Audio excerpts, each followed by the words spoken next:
내기바둑이라면은 뭐 한장하고 기력이 1급이 안 되지 씨발.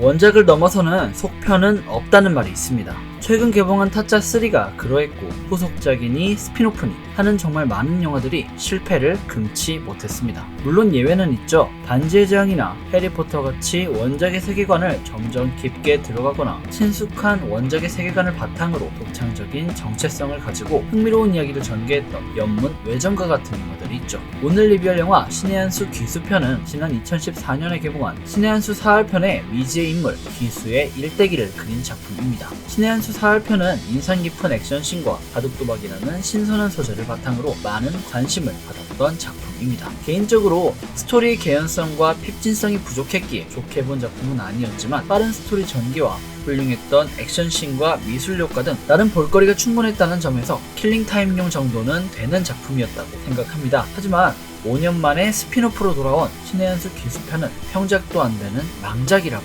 개인적으로 생각합니다. 조연들은 하나같이 버려지고 있고 대부분의 상황들은 갑툭튀로 점철되어 있으며 도대체 뭘 보여주고자 하는지 모르겠는 영화. 전편의 장점이었던 다이나믹한 액션씬을 알아보기도 힘든 눈아픈 액션으로 바꿔버린 망작 신의 한 수 귀수편 리뷰입니다.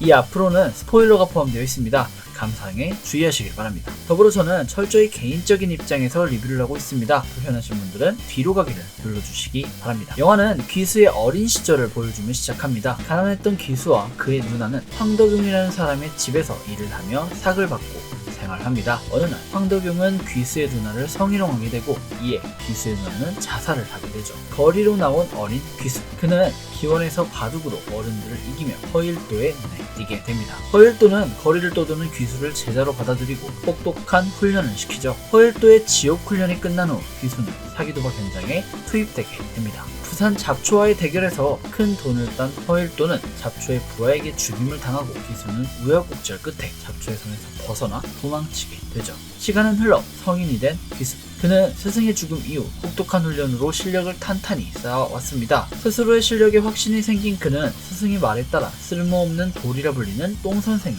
찾아가게 됩니다. 이후 영화는 여러 바둑 고수들과 붙으며 성장하는 귀수의 모습을 보여주게 됩니다. 스승 허일도의 팔을 잘랐던 장성무당과의 대결에서 장성무당의 꼬임이 넘어가지 않고 결국 승리하게 되죠. 이후 스승의 복수를 위해 부산 잡초까지 탈탈 털게 되고 잡초의 요구에 따라 기찻길 한복판에서 목숨을 대국을 벌이게 됩니다. 주인공은 언제나 승리하죠. 죽을 목숨이 된 잡초를 귀수가 살려주게 되고 둘은 친구가 됩니다. 이후 귀수는 자신의 누나를 죽게 만들었던 황덕용을 찾아가 딸의 목숨을 걸며 대국을 신청합니다. 그런데 갑자기 변수가 일어납니다. 귀수가 스승 허일도에 의해 처음으로 사기바둑 현장에 투입될 당시 스승에게 털린 한 사람이 자살을 했던 적이 있습니다. 그의 아들 외톨이가 다짜고짜 복수를 하겠다며 찾아온 것이죠. 하지만 계획대로 복수가 되지 않자 갑자기 무기를 빼들고 난투극을 벌이게 됩니다. 하지만 언제나 주인공이 이기죠. 외톨이는 죽습니다. 이후 부상을 당한 몸을 이끌고 황덕용과의 대국에 참여한 귀수는 언제나 주인공은 이긴다는 원칙에 따라 별 무리도 없이 쉽게 황덕용을 이기던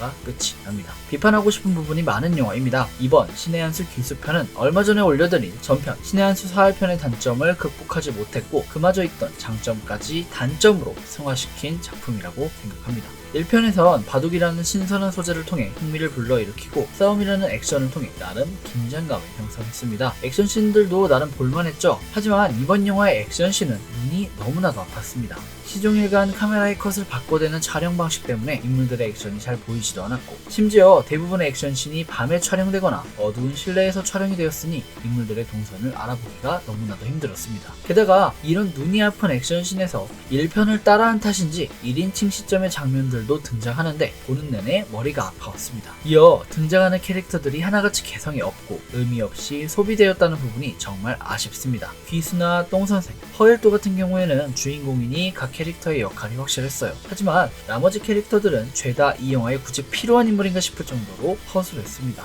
우선 장성무당의 경우 무속인답게 엄청난 포스로 등장합니다. 작두를 갈더니 작두에 멧돼지 피를 발라요. 진 사람은 그 작두에 손이 잘린다고 말합니다. 도전하러 온 귀수에게 지금까지 자신을 이긴 사람은 없으니 손 잘릴 각오나 단단히 하라고 하죠. 바둑알도 투명한 바둑알이기에 무슨 대단한 실력자라도 되는 줄 알았더니 기껏해야 한다는 게 상대방이 어느 것이 자기 바둑알인지 헷갈리도록 신기를 활용해 조잘조잘 입을 터는 스킬을 시전한다는 겁니다. 귀수가 휘말리지 않고 수를 두자 바로 무너지게 되죠. 바로 실력이 없었던 겁니다. 그저 겉멋만 든 인물이었던 거죠. 이어 외톨이는 정말 심각한 갑툭튀 환자입니다. 어떻게 알았는지 귀수가 머물던 저를 찾아와 귀수를 돌봐준 사람을 죽이고, 또 어떻게 알았는지 똥 선생의 집 앞에 나타나 똥 선생을 납치하고 모든 상황에 갑툭튀를 하고 되도 않는 가오를 잡습니다. 더 웃긴 건 아버지의 복수를 하겠다고 귀수와 대국을 두지만 무승부가 나자 갑자기 정신분열증 환자가 되어 칼을 들고 귀수를 공격하게 됩니다. 그냥 처음부터 죽이면 안 되나요? 신의 한 수 1편 정우성과 최진혁의 냉동창고씬과 뭐가 다른가요? 정우성의 액션씬을 보기 위해 넣은 것처럼 권상우의 액션씬이라도 보고 싶었던 걸까요? 부산 잡초도 문제입니다. 귀수에게 탈탈 털린 잡초는 귀수를 도발하게 되고 목숨 물건 한 판을 두게 됩니다. 근데 그 장소가 바다 위에 있는 기찻길입니다. 거기엔 친절하게도 테이블이랑 좌석이 세팅되어 있죠. 뭐 이건 그렇다 치더라도 바둑에서 져서 목숨을 잃을 뻔한 잡초를 귀수가 살려주게 되고, 이날 이후 잡초는 귀수를 도와 일을 하게 됩니다. 재산을 다 털리고 스승의 복수를 위해 자신의 목숨까지 위협했던 사람과 같이 일한다? 이쯤 되면 잡초가 거의 보살 아닌가요? 극중 최고 빌런 황덕용의 캐릭터에도 문제가 많습니다. 가장 큰 문제는 그가 왜 최고 빌런인지 이해가 안 간다는 것이죠. 보통 주인공과 대적하는 빌런이라고 한다면 주인공이 쉽게 이기기 힘든 상대라는 걸 보여줘야 하는데 영화는 그걸 보여주지 않습니다. 장성무당과 외톨이를 꺾고 온 귀수가 황덕용의 제자 100명을 이기고 난 후 황덕용과 몇 수를 두더니 황덕용은 너무나도 쉽게 패배를 인정합니다. 심지어 그 패배는 귀수가 실수한 줄 알았는데 알고 보니 의도한 수였고, 이에 황덕용이 속은 것이죠. 극중 황덕용은 여러 명의 프로 바둑 기사들과의 단체 대국에서 승리한 적이 있을 정도로 바둑에 능통한 인물로 나오는데 귀수의 꼬임에 너무나도 쉽게 넘어가요. 주인공이 극중 최고 빌런을 상대하는데 필수적인 극적 과정이 없어요.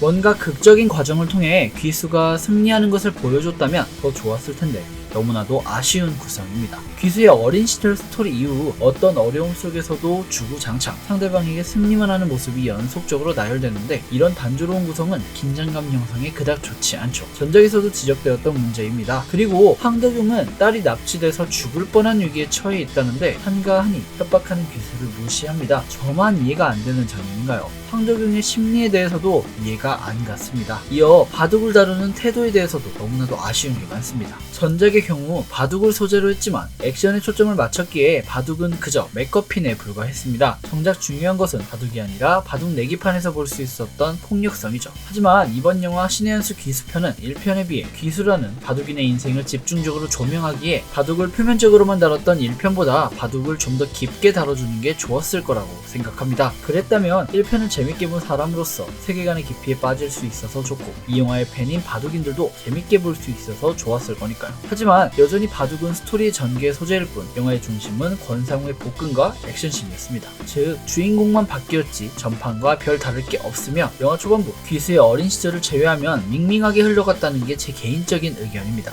딱 장성무당 등장씬까지만 재밌었던 것 같아요. 권상우의 발음을 걱정하시는 분들이 많을 거라고 생각합니다. 개인적인 의견으로는 여전히 그렇게 좋진 않더라고요. 하지만 영화를 이해하는 데에는 지장은 없었습니다. 마지막으로 김희연이 맡은 똥선생이라는 캐릭터에 대해서도 아쉬운 점이 있어요. 한국 영화의 고질병 중 하나인데 항상 주인공 옆에서 조잘거리며 떠드는 조연들은 철진한 코미디를 시전한다는 것입니다. 이번 영화에서도 똥선생은 귀수 옆에서 코미디 역할을 맡았어요. 귀수가 조폭들을 다 물리치자 숨어있다가 등장해서 내가 지켜줄게 다 덤벼 하는 식으로 말하는 부분이나 중간중간 등장하는 코미디들은 관객들을 웃기기에 그다지 적절한 코미디가 아니었다는 게 개인적인 의견입니다. 1편의 흥행에 기대, 이 정도면 성공하겠지 하며 만든 알량한 작품 신의 한 수 귀수편 리뷰였습니다. 지금까지 윤공이었고요. 영상 유익하셨다면 구독과 좋아요, 알람 설정 부탁드립니다.